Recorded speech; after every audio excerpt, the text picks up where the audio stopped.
45 degrees. When first heard, it may seem like I'm going to give a Mr. Bierma-esque lecture on sine and cosine and the Pythagorean theorem, but in fact, I'm referring to something quite the opposite of academics. 45 degrees was how far my thumb was broken off joint.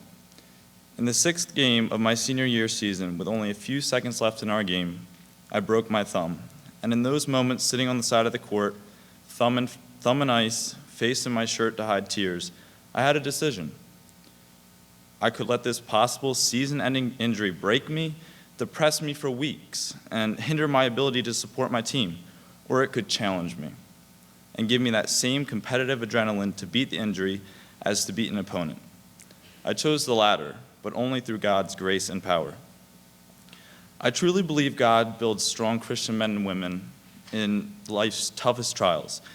In those 7 weeks I missed because of my injury, I learned more things than I would have if I had a happy-go-lucky senior season. God grew my character substantially. He showed me that a person of incredible character is one who is patient. I had to be patient with my doctors, patient with my body, and patient with God to work good into the situation. A man of character is a leader, is someone who can live like Christ even when it's hard.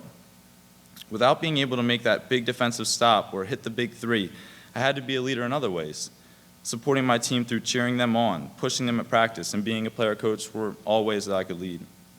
But this is not all about me. So the question I pose to all of you new inductees is, where has God tested you to grow your character, and how have you reacted? Your being here tonight shows that the faculty considers you to be young people who demonstrate character in your lives. But where are you being challenged? And are you ready to make a stand for God? Maybe someone's being treated rudely in your class, and you don't really want to become an outcast yourself and talk to them.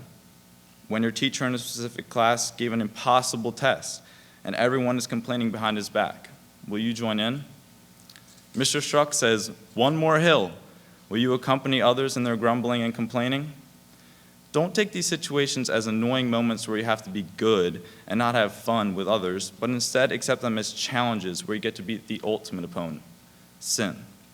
When you allow God to be your coach, He will lead you to victory. James says, "Count it all joy, my brothers, when you meet trials of various kinds. Attack trials with character, and our Heavenly Father will reward us with joy."